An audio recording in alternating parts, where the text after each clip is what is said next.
श्री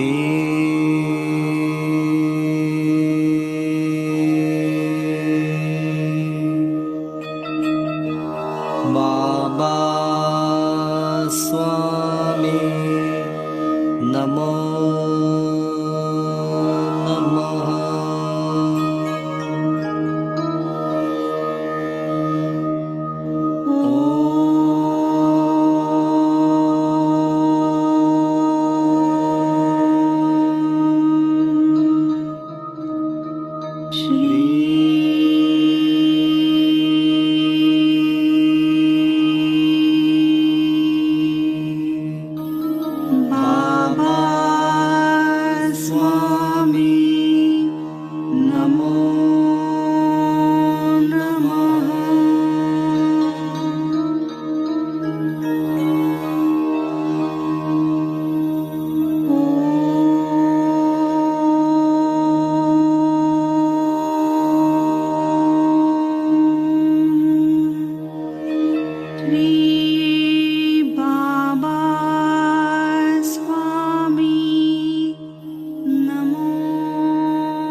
सभी पुण्यात्माओं को मेरा नमस्कार।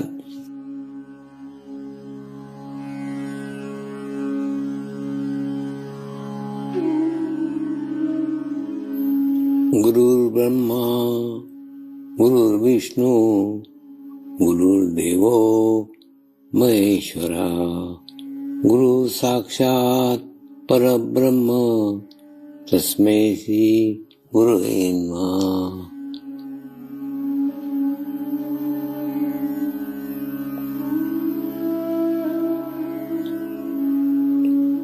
ध्यान की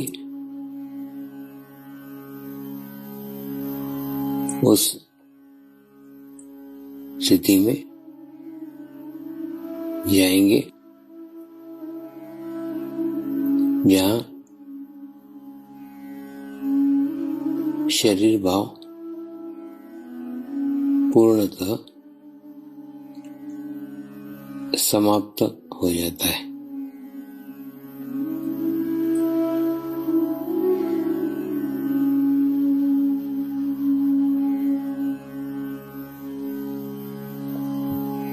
अपने पूरे शरीर को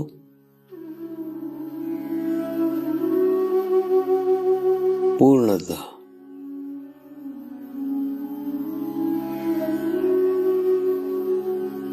शिथिल छोड़ देंगे, एकदम रिलैक्स हो जाइए।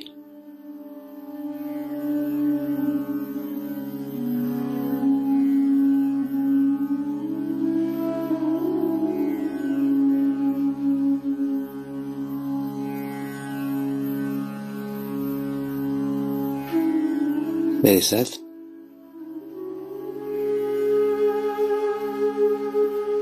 मंत्र का उच्चारण करेंगे।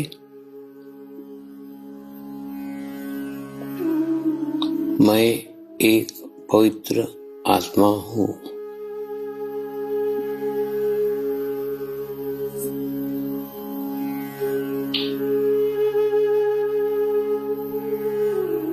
मैं एक शुद्ध आत्मा हूँ।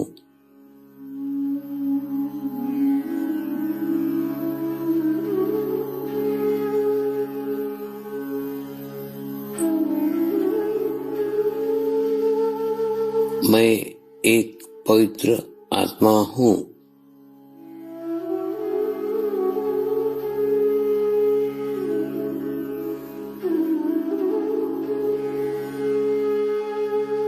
मैं एक शुद्ध आत्मा हूँ।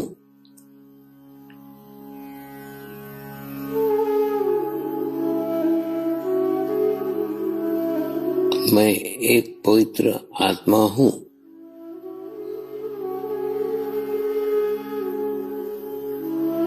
मैं एक शुद्ध आत्मा हूँ।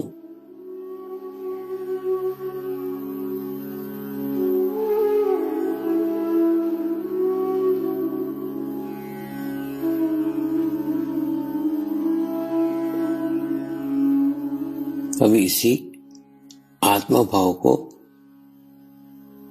बनाए रखते हुए गुरु मंत्र का उच्चारण करेंगे।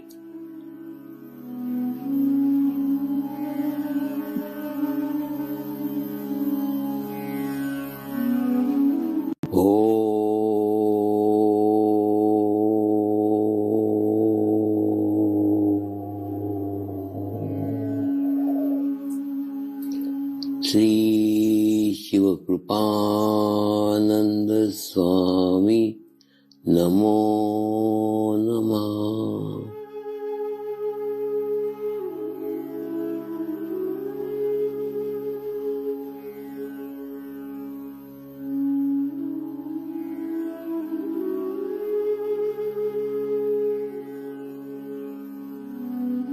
ओम श्री शिव कृपानंद स्वामी नमो नमः।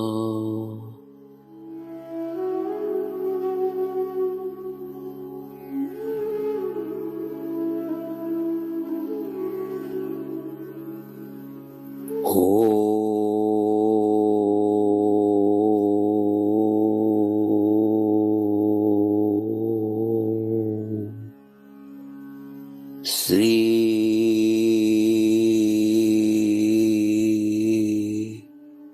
शिव कृपानंद स्वामी नमो नमः।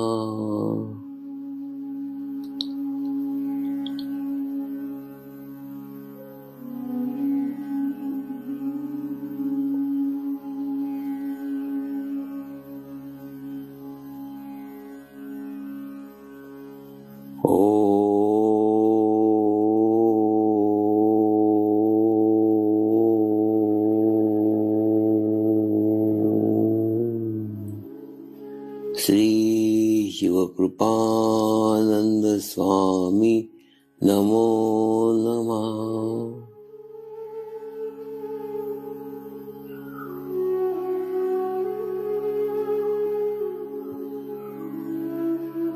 ओम श्री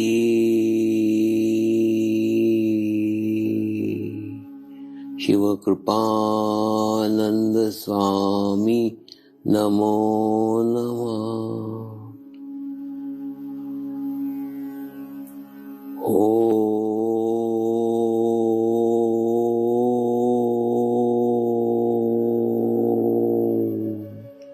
श्री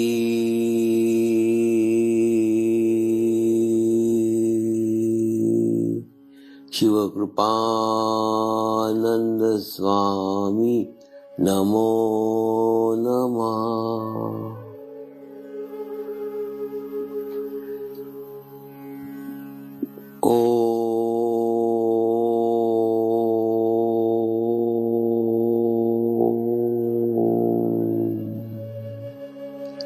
श्री शिव कृपानंद स्वामी नमो नमः।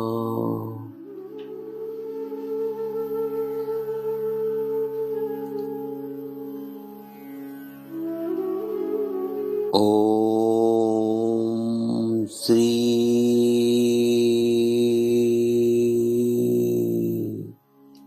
शिव कृपानंद स्वामी नमो नमः।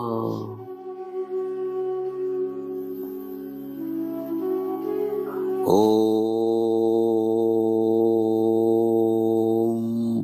श्री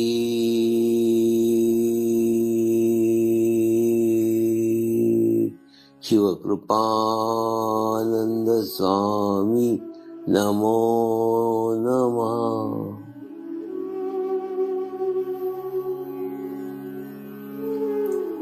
अब आप अपना चित्त सहस्त्रार पे रख के थोड़ी देर के लिए ध्यान में जाएंगे।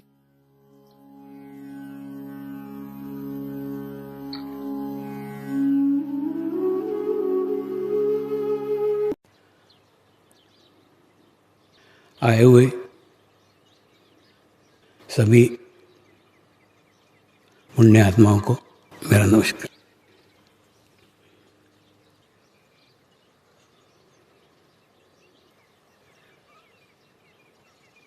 आज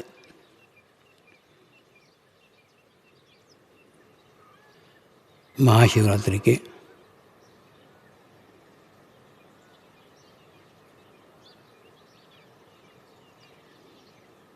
पावन पर्व पर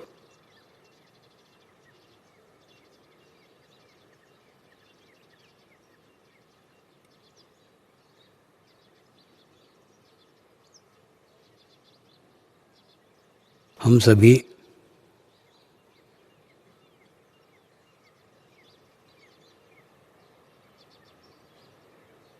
पुण्य आत्माएं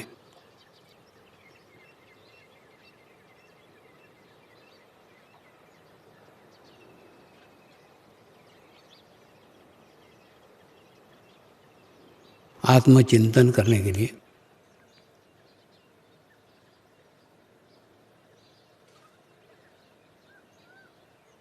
आत्म परीक्षण करने के लिए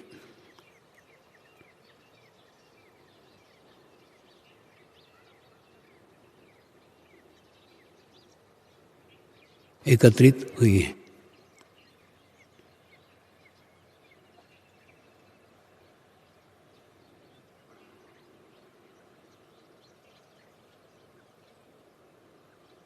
आत्मचिंतन के लिए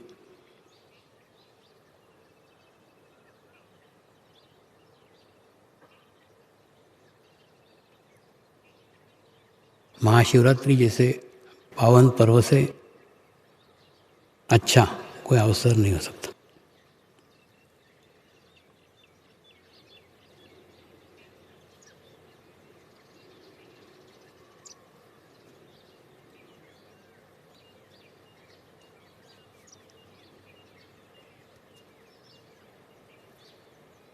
आज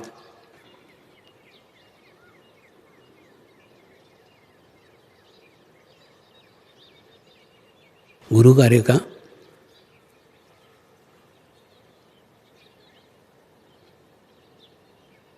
अधिकृत रूप से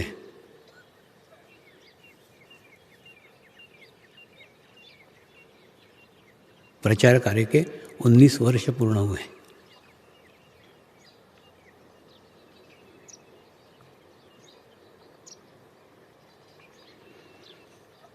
उन्नीस वर्ष के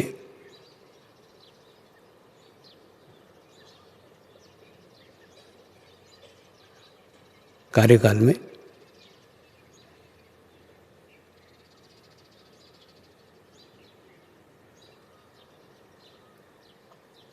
हिमालय की गुफाओं से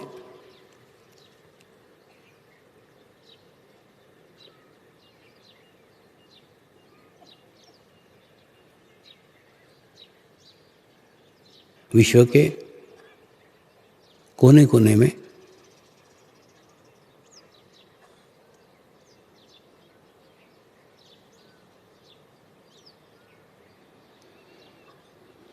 समर्पण ध्यान का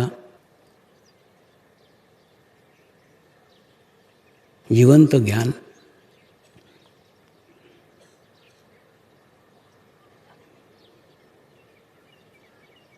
पहुंचा है।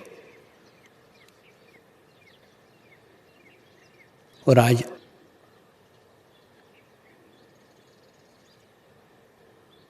यह भी संयोग है कि 19 वर्ष पूर्ण हुई। 10 मार्च को ही महाशिवरात्रि थी और आज भी 10 मार्च को ही महाशिवरात्रि।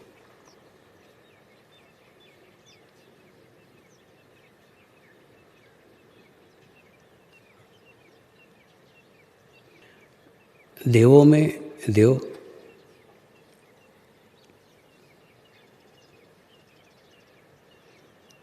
महादेव सबसे बड़े कहलाते हैं।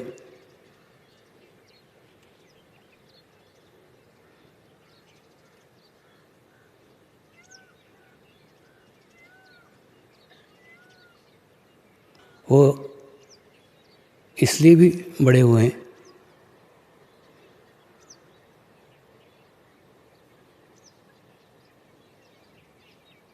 क्योंकि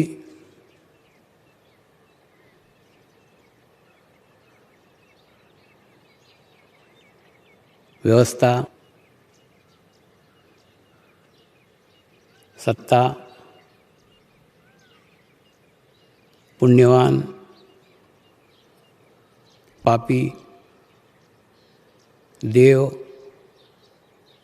राक्षस, अच्छा, बुरा, इन सब सीमाओं से, सब परिभाषा से वो काफ़ी ऊपर थे।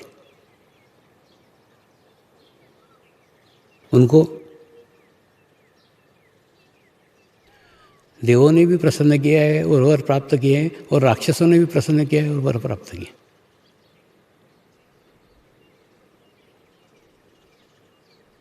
यानी सही मायने में उनके दरवाजे सभी के लिए खुले हुए थे।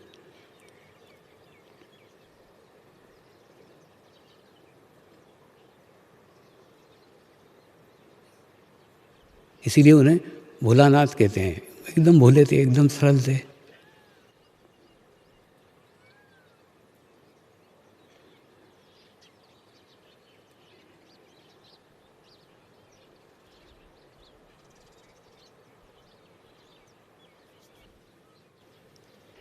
शिव का ही दूसरा नाम मंगल है।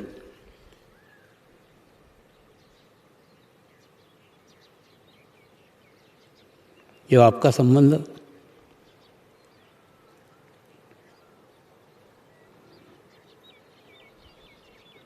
आपके भीतर के शिव से होना प्रारंभ हो जाता है,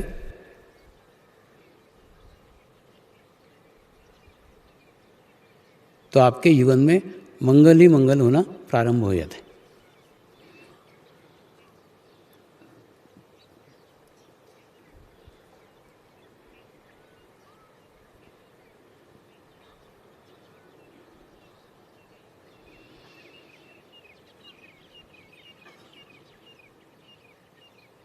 शिव के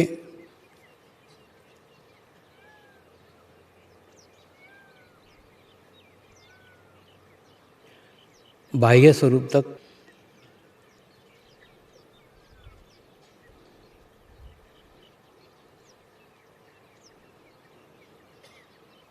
आसानी से पहुंचा जा सकता है,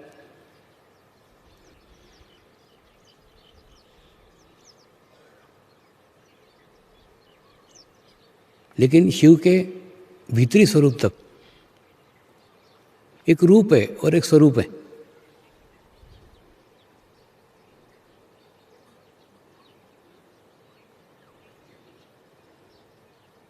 रूप दिखा तो भी स्वरूप समझ में आएगा आवश्यक नहीं है।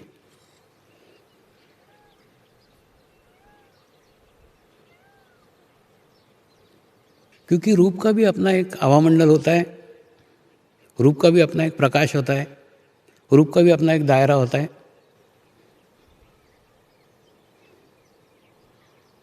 उस दायरे में, उस प्रकाश में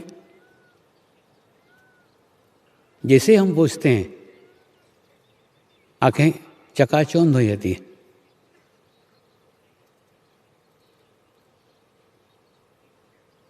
तो स्वरूप देखा ही नहीं जा सकता।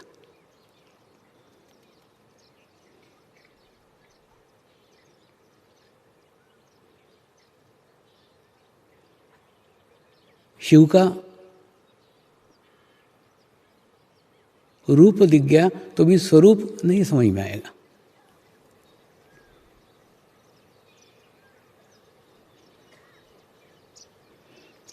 हाँ, लेकिन अगर स्वरूप समझ में आया, स्वरूप जान लिया, तो रूप तक आसानी से पहुंचा जा सकता है।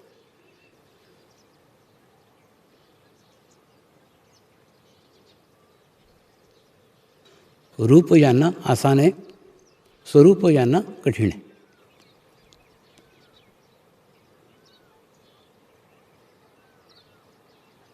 उस भीतर के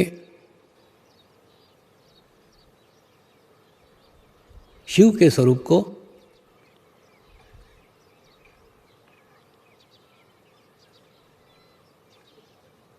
दिखाने वाला, उस भीतर के शिव के स्वरूप तक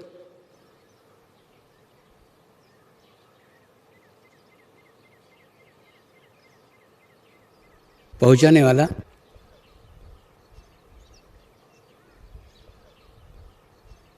शिव स्वरूप ही हो सकता है, जो उस शिव के स्वरूप से एकाकार हो गया है, जिसका अलग अस्तित्व कुछ रह ही नहीं गया।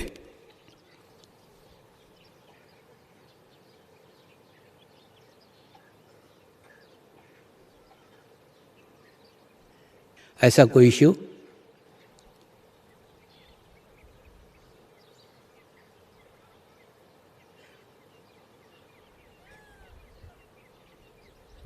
आपके जीवन में आए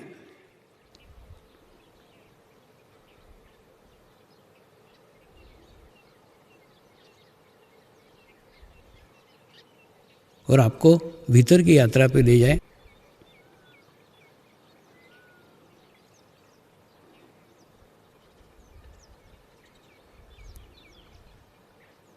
और वो भीतर के यात्रा पे ले जाने के लिए अधिकृत हो।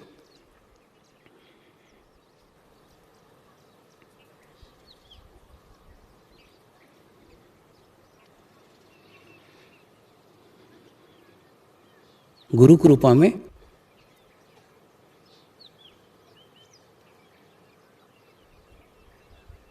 भीतर की यात्रा पे भी पहुंचा जा सकता है,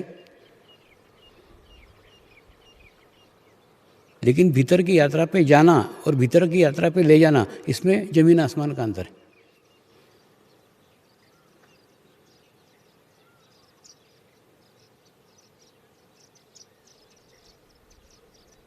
भीतर की यात्रा पे ले जाने के लिए अधिकृत व्यक्ति होना चाहिए।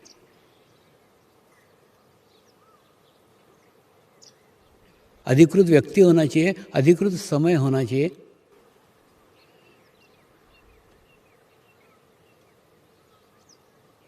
और अधिकृत आत्मा होनी चाहिए, जिसको भीतर जाने का अधिकार हो। किसी को पकड़ के अंदर नहीं डाला जा सकता।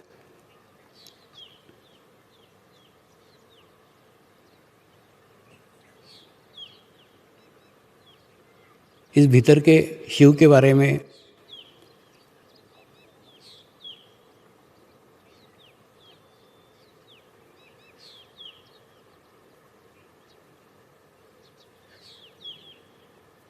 इस भीतर के यात्रा के बारे में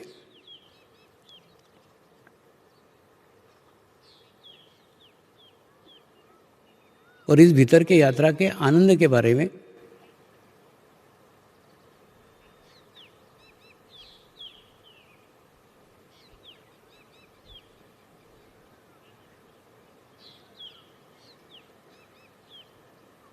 लिखना बहुत कठिन होता है।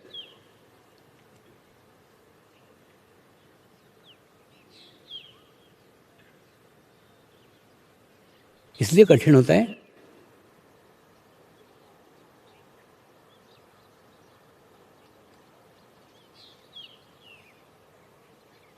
ये एकांकी मार्ग है, जो गया वो गया, वो वापस ही नहीं आया बताने को।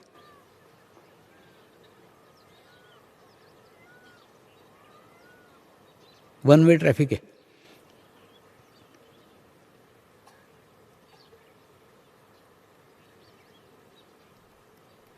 लेकिन पहली बार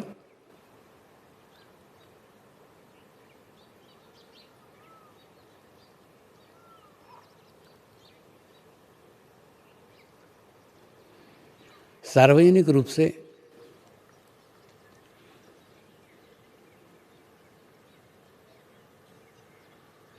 गुरु आज्ञा से संत ज्ञानेश्वर जी ने ज्ञानेश्वरी में लिखा था।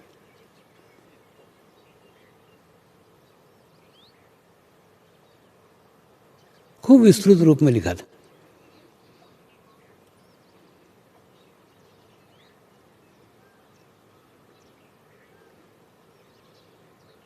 लोग एकदम आसानी से समझ जाए ऐसा लिखा था।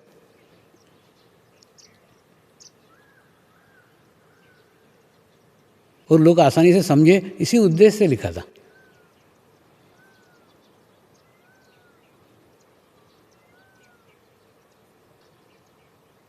लेकिन ये भीतर का मार्ग भी कोई होता है, भीतर भी कोई शिव होता है, भीतर भी जाया जा सकता है।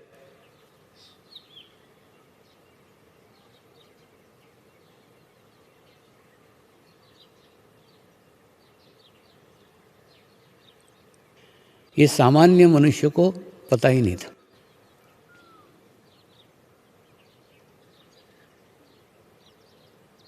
सामान्य मनुष्य को इसकी कोई जानकारी नहीं थी।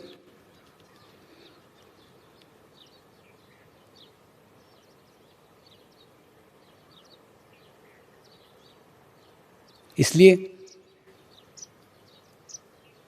उसको निषिद्ध करार दिया गया। ऐसा होता ही नहीं है, ऐसा कहा गया। देखिए क्या होता है, आविष्कार हो, ये नया सृजन, नई घटना, वो सदैव समाज के लिए नई रहती है।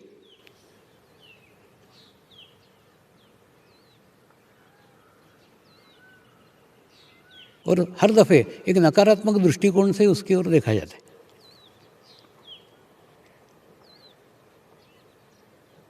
ऐसे ही नकारात्मक दृष्टिकोण से उस समय भी देखा गया।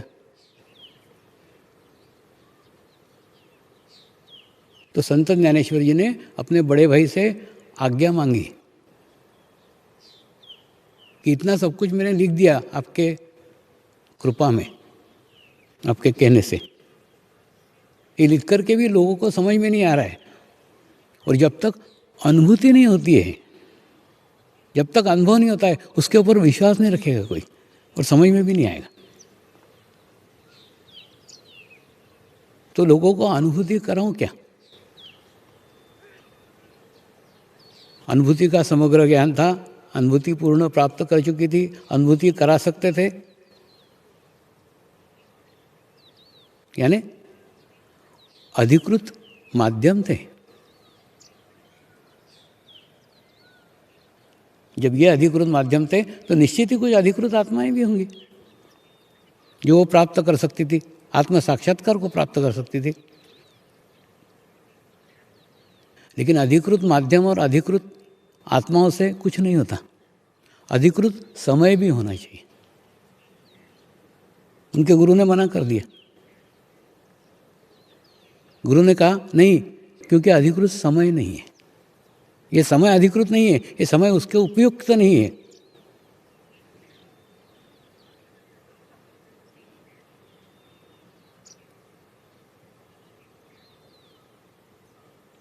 इसलिए अनुभूति नहीं करा सकता।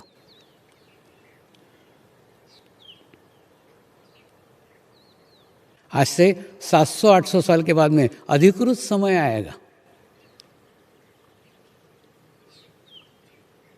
तब ये कार्य सार्वजनिक रूप से होगा। आज हम उसी काल में जी रहे हैं।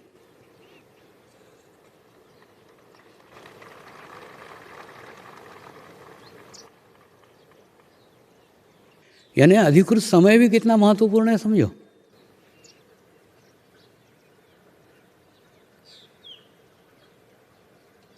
जब तक समय अधिकृत नहीं आता तब तक कुछ नहीं हो सकता। बोलते ना, समय बड़ा बलवान, वही अर्जुन वही बाण। यानी अर्जुन भी वही था, बाण भी वही थे, केवल समय दूसरा था।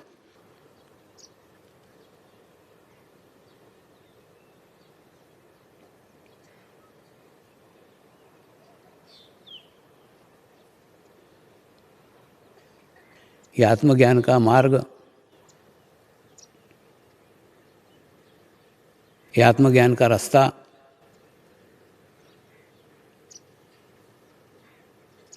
कोई नया नहीं है, बहुत पुराना है। नया है तो समय नया है।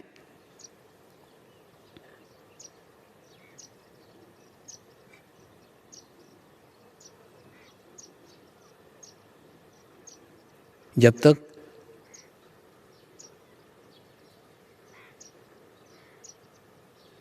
वह समय नहीं आता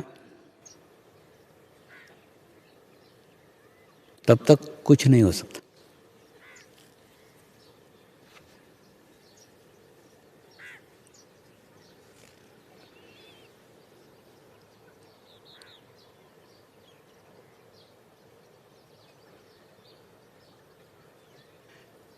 वो समय आ गया था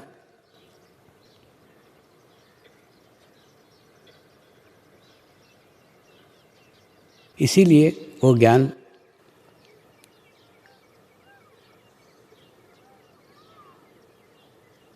समाज में बाहर आया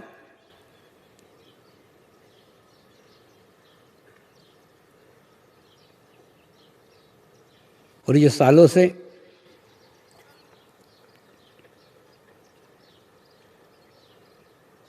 हिमालय में स्थित था। वो स्थित ज्ञान सर्वसामान्य मनुष्य तक पहुंचा।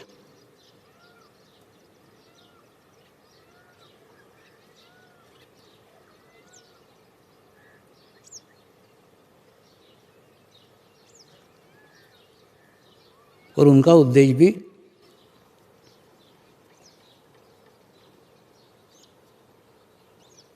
सर्वसामान्य मनुष्य तक पहुंचाना ही था।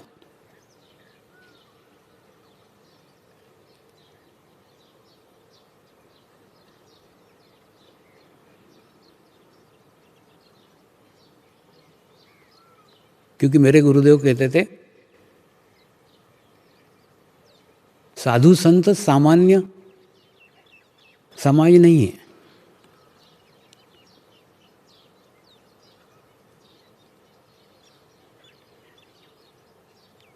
और परमात्मा की अनुभूति पे किसी का एकाधिकार नहीं है।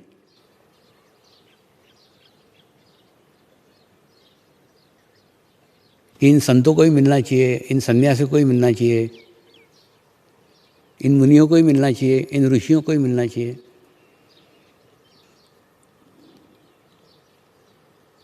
ऐसा किसी का भी एकाधिकार नहीं है। सर्वसामान्य समाज तक वो पहुंचना चाहिए।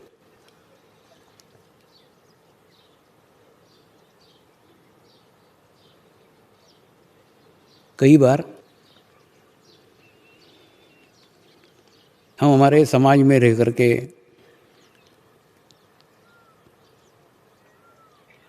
हम हमारे घर में रह करके हम हमारे गृहस्थी में रह करके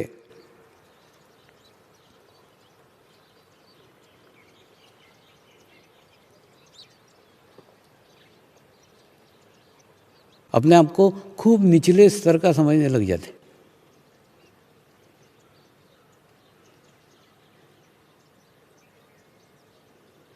और कई बार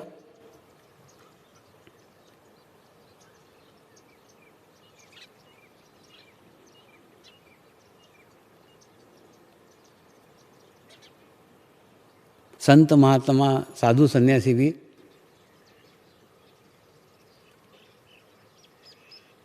अपनी बोलचाल में बोलते हैं गृहस्थी यानी जी का जंजाल है, गृहस्थी यानी कोयले की खदान है।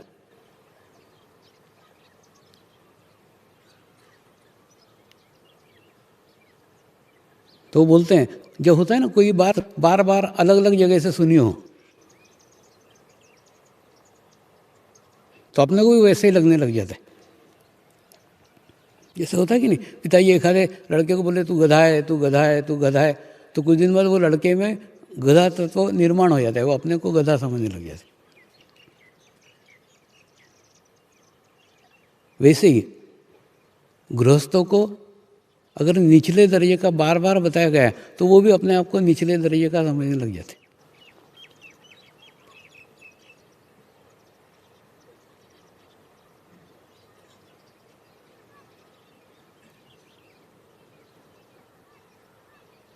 लेकिन वास्तव में देखा जाए तो मर्वेश्वर के राज्य में सब समान है, सब एक जैसे हैं, कोई ऊंचा नहीं है, कोई नीचा नहीं।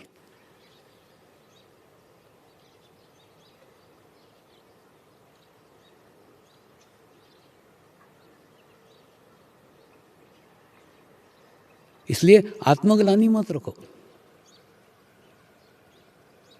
कि हम गृहस्थ हैं, हम गृहस्थी में हैं, हम प्रगति नहीं कर सकते, हम प्रोग्रेस नहीं कर सकते, हम आध्यात्मिक प्रगति नहीं कर सकते। इसका गृहस्थी से कुछ लेना देना नहीं है। आपकी शुद्ध इच्छा होनी चाहिए।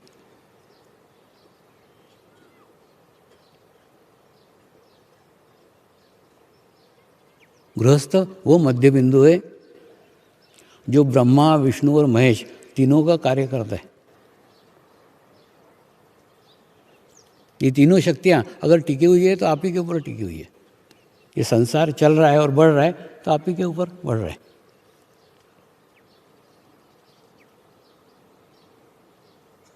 देखो, नई प्रजा को उत्पन्न करके आप ब्रह्मा जी का कार्य कर रहे हो। इससे समाज वृद्धिगत हो रहा है, समाज बढ़ रहा है। दूसरा, उन बच्चों को पाल करके तुम विष्णु का कार्य कर रहे हो। और रही बात महेश की, तो जो साधु सन्यासी है, इन सब के आश्रम आपके ही तो डोनेशंस पे चलते हैं, आपके ही तो दान पे चलते हैं, आपके ही तो मदद पे चलते हैं। तो तीनों को मदद करो, तीनों क्षेत्रों में कार्य कर रहा है। इसलिए कभी मन में मतलब कि हम कुछ कमज़ोर है, हम कुछ वीक है, कुछ नहीं है।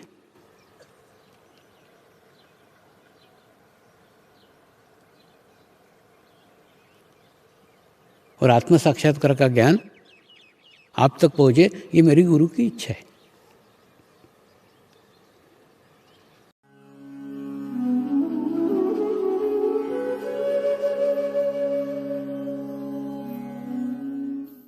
अब हम प्रार्थना करेंगे सभी आत्माओं की आत्म उन्नति हो, आध्यात्मिक प्रगति हो। यही हमारी प्रभु से प्रार्थना है। नमस्कार। जय आत्मेश्वर।